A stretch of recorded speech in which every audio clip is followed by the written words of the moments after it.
Everyone, आज है 9 दिसंबर और आज हम 9 दिसंबर से बनने वाले सभी प्रकार के करंट अफेयर्स को डिस्कस करेंगे। सतत खेती 2022 के लिए मृदा स्वास्थ्य प्रबंधन पर राष्ट्रीय सम्मेलन का आयोजन कहाँ पर किया गया? तो नई दिल्ली में। अभी हाल ही में नई दिल्ली में सतत खेती 2022 के लिए मृदा स्वास्थ्य प्रबंधन पर एक राष्ट्रीय सम्मेलन का आयोजन किया गया।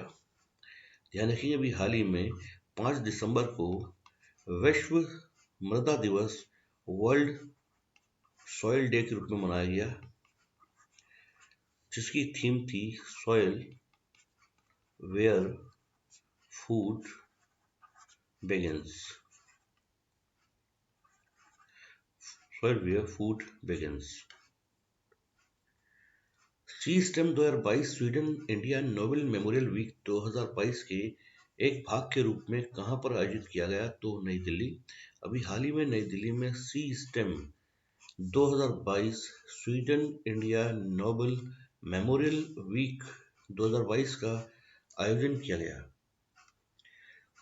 15 से 17 फरवरी 2023 तक 12वें विश्व हिंदी सम्मेलन की मेजबानी कौन सा देश करेगा? तो फिजी। प्रशांत महासागर में स्थित एक छोटा सा देश फिजी के नाडी शहर में 2023 का 12वां विश्व हिंदी सम्मेलन का आयोजन किया जाएगा।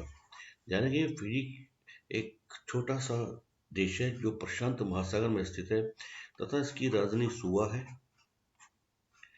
यहाँ पर हिंदी भाषा बोलने वाले बहुतायत में लोग रहते हैं।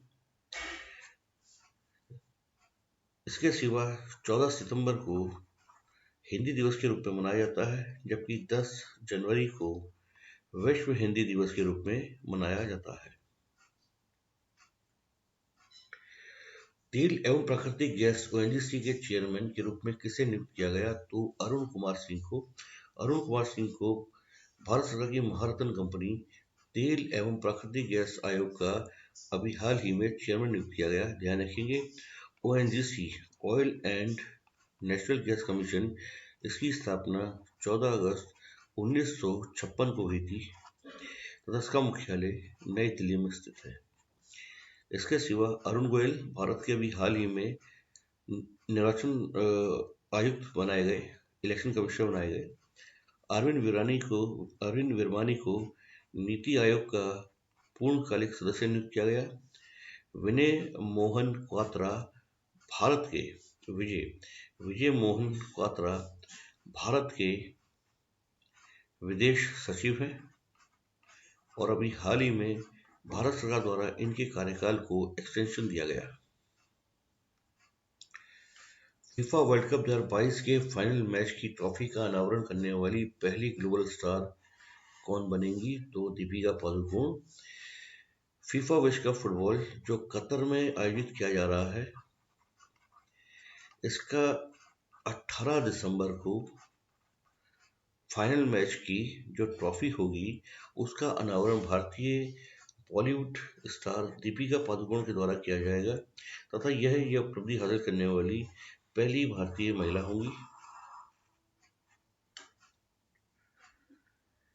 डीना बोलुआर्ट ने किस देश की पहली महिला राष्ट्रपति का पद ग्रहण किया? तो पेरू। अभी हाल ही में डीना बोलुआर्ट दक्षिण अमेरिकी देश पेरू की पहली महिला राष्ट्रपति चुन ली गई। ध्यान रखिए, पेरू दक्षिण अमेरिका में स्थित एक देश है तथा इसकी राजधानी लीमा और मुद्रा सोल है। ध्यान रखिए, पेरू की मुद्रा सोल है और राजधानी लीमा है तथा दक्षिण अमेरिकी देश है और इसकी अभी हाल ही में पहली महिला राष्ट्रपति डीना बोलुआर्ट को चुना गया। हाल ही में फोर्ब्स ने एशिया की परमार्थ परोपकार करने वाले लोगों की एक सूची जारी की। इसमें किन भारतीयों को शामिल किया गया? तो गौतम अडानी, शिव नादर, अशोक सूता। तो आंसर होगा उपयुक्त। अभी हाल ही में फोर्ब्स ने एशिया के सर्वाधिक परोपकार करने वाले लोगों की सूची जारी की, तो इसमें गौतम अडानी को, शिव नादर और अशोक सूता को शामिल किया गया। गौतम अडानी ने भी हाल ही में घोषणा की थी कि वे अपने 60वें जन्मदिवस के उपलक्ष्य पर 60,000 करोड़ रुपए दान करेंगे। 60,000 करोड़ रुपए दान करेंगे। जैव विविधता बायोडायवर्सिटी सम्मेलन 2022 COP15 का शुभारंभ कहाँ पर किया गया? तो कनाडा के मॉन्ट्रियल शहर में बायोडायवर्सिटी कॉन्फ्रेंस 2022 का आयोजन किया गया। इसके सिवा ध्यान रखेंगे कि अभी हाल ही में साइट्स का जो COP19 सम्मेलन था, ये पनामा में आयोजित किया गया था। UNFCCC का COP27 का आयोजन मिस्र के शर्म अल शेख में किया गया था। ध्यान रखिए, UNFCCC के COP27 का आयोजन मिस्र के शर्म अल शेख में किया गया था। फोर्ब्स की 2022 की एक सूची में भारत की सबसे शक्तिशाली महिलाओं की सूची में किसे शामिल किया गया? सबसे शक्तिशाली महिला के रूप में किसको चुना गया है? तो निर्मला सीतारमन। ध्यान रखिए, निर्मला सीतारमन को भारत की सबसे शक्तिशाली महिलाओं की सूची में शामिल किया गया है तथा विश्व की 100 सबसे शक्तिशाली महिलाओं की सूची में निर्मला सीतारमन को 36वां स्थान दिया गया है। भारत की सबसे शक्तिशाली महिला निर्मला सीतारमन, जो भारत की वित्त मंत्री हैं, और विश्व की 100 सर्वाधिक शक्तिशाली महिलाओं में निर्मला सीतारमन को 36वां स्थान दिया गया है। जबकि HCL की CEO रोशनी नादर मल्होत्रा को 53वां स्थान दिया गया है। सेबी की पहली महिला अध्यक्षा माधवीपुरी बुच को 54वां स्थान दिया गया है। सोमा मंडल को 67वां स्थान दिया गया है। इसके सिवा बायोकॉन की संस्थापक किरण मजूमदार को 77वां स्थान दिया गया है एवं नायका की संस्थापक फाल्गुनी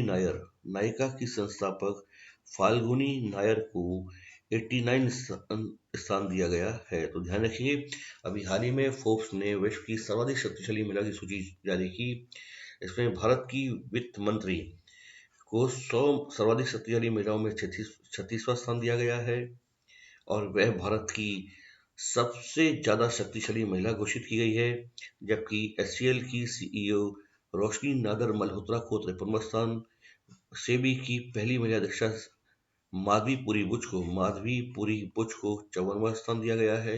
सोमा मंडल को 67वां स्थान दिया गया है। जबकि बायोकॉन की संस्थापक किरण मजूमदार को 77 और नायका की संस्थापक फाल्गुनी नायर को 89वां स्थान दिया गया है।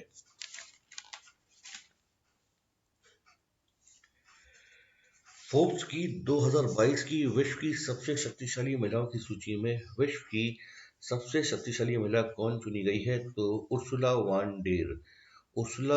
वान डेर को फोर्ब्स की 2022 की विश्व की सबसे ज्यादा शक्तिशाली महिलाओं में 22वां स्थान दिया गया है। यह यूरोपियन आयोग की अध्यक्षा है और अभी हाल ही में इन्होंने रूस यूक्रेन युद्ध के दौरान और कोविड-19 की महामारी के दौरान अपने सक्षम नेतृत्व का परिचय दिया। इसके सिवा दूसरा स्थान यूरोपियन सेंट्रल बैंक की अध्यक्षा क्रिस्टीन लोगार्ड का और तीसरा स्थान अमेरिका की उपराष्ट्रपति कमला हैरिस को दिया गया है। तो पहले स्थान पर यूरोपियन आयोग की अध्यक्षा उर्सुला वान डेर, दूसरे स्थान पर यूरोपियन सेंट्रल बैंक की प्रमुख क्रिस्टीन लोगार्ड और तीसरे स्थान पर अमेरिका की उपराष्ट्रपति कमला हैरिस है। जबकि इस सूची में 100 लोगों की सूची में भारत की वित्त मंत्री निर्मला सीतारमन को 36वां स्थान दिया गया है।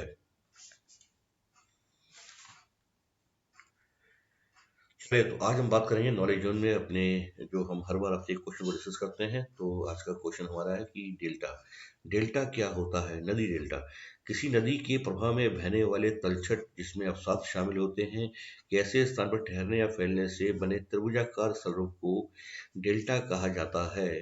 यह यूनानी वर्णमाला डेल्टा की आकृति का होता है, इसलिए इसको डेल्टा नाम दिया गया। इतिहास के जनक हेरोडोटस डोटस के द्वारा सबसे पहले नील नदी के डेल्टा के आधार पर, ध्यान रखें, नील नदी के, जो दुनिया की सबसे लंबी नदी है, के डेल्टा के आधार पर डेल्टा शब्द का नामकरण किया गया था। तो डेल्टा शब्द का नामकरण हेरोडोटस के द्वारा किया गया नील नदी के डेल्टा के आधार पर। दुनिया का सबसे बड़ा डेल्टा सुंदरवन का डेल्टा है। सुंदरवन का डेल्टा है जो भारत और बांग्लादेश में गंगा और ब्रह्मपुत्र नदियों के द्वारा बनाया गया है। इस डेल्टाई प्रदेश में सुंदरी वन पाए जाते हैं, इस कारण से इसका नाम सुंदरवन पड़ा। तथा यहाँ पर पाई जाने वाली वनस्पति ज्वारीय या मैंग्रोव वनस्पति है। ज्वारीय या मैंग्रोव वनस्पति है जो इस क्षेत्र में पाई जाती है। तो दुनिया का सबसे बड़ा डेल्टा सुंदरवन का डेल्टा। डेल्टा शब्द का नामकरण किया हेरोडोटस के द्वारा। डेल्टा यानी वर्णमाला के डेल्टा अक्षर से मिलता है। तो आज के इस वीडियो में हमने आज समझ से कुछ आपसे एक प्रश्न पूछा था कि माउंट एवरेस्ट के बेस कैंप में पहुंचने वाली सबसे कम उम्र की भारतीय कौन है? तो माउंट एवरेस्ट के बेस कैंप में पहुंचने वाली सबसे कम उम्र की भारतीय मुंबई की 10 वर्षीय बच्ची रिदम ममानिया है। ये माउंट एवरेस्ट के बेस कैंप में पहुंचने वाली सबसे कम उम्र की भारतीय है। और अभी हाल ही में ही सिंगापुर के 6 वर्षीय बालक जो भारतीय मूल के हैं, ओम गर्ग के द्वारा एवरेस्ट के बेस कैंप में पहुंचा गया तथा वह अब एवरेस्ट के बेस कैंप में पहुंचने वाले सबसे कम आयु के बच्चे हो गए हैं। तो आज के वीडियो में हमारा आपसे सवाल है कि 2024 के पेरिस ओलंपिक का स्लोगन क्या है? तो आपको हमें बताना है कि 2024 में जो पेरिस के ओलंपिक होंगे, समर ओलंपिक, इसका स्लोगन क्या है। इसका राइट आंसर आप हमें कमेंट बॉक्स में देंगे तथा इसके सही आंसर को हम अपने अगले वीडियो में आपसे डिस्कस करेंगे। तो उम्मीद करते हैं कि आपको हमारा ये वीडियो अच्छा लगा हो। अगर आपको हमारा वीडियो अच्छा लगा हो तो हमारी वीडियो को ज़्यादा से ज़्यादा लाइक करें, शेयर करें और इसको सब्सक्राइब करें।